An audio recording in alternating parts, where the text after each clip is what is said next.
मंडळी, सध्या मराठी मालिका विश्वातील प्रमुख वाहिन्यांवर नवनवीन मालिकांची रेलचेल पाहायला मिळते। याचाच एक भाग म्हणून झी मराठीवर 4 नवीन मालिका तर स्टार प्रवाहवर 3 नवीन मालिका प्रेक्षकांच्या भेटीला येत आहेत। तर कलर्स मराठीसुद्धा आपल्या प्रेक्षकांसाठी 2 नवीन मालिका घेऊन येत आहेत।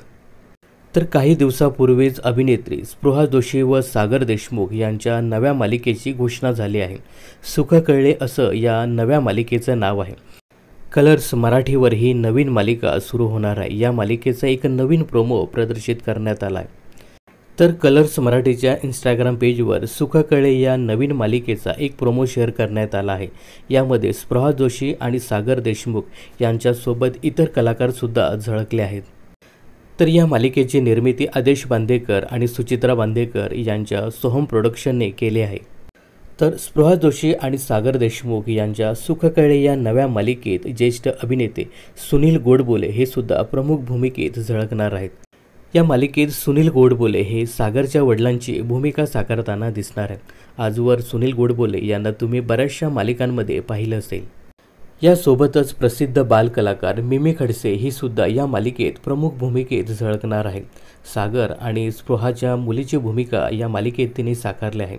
मिमीने या अगोदर नुकत्याच येऊन गेलेल्या नावाजलेल्या नागिन 6 या मालिकेत टीना हे पात्र साकारलं होतं।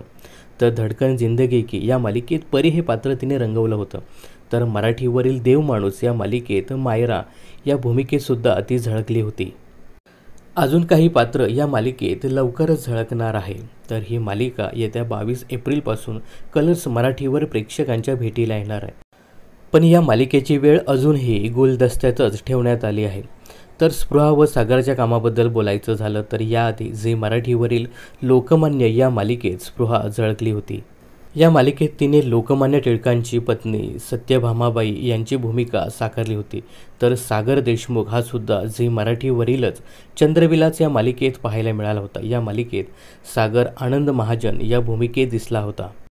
तर सागर आणि स्पृहाची ही फ्रेश जोडी पाहायला तुम्ही किती उत्सुक आहात हे कमेंट्स करून नक्की सांगा। मनोरंजन क्षेत्रातील अशाच फिल्मी अपडेट्स जाणून घेण्यासाठी चॅनलला सबस्क्राईब आणि फॉलो करायला विसरू नका।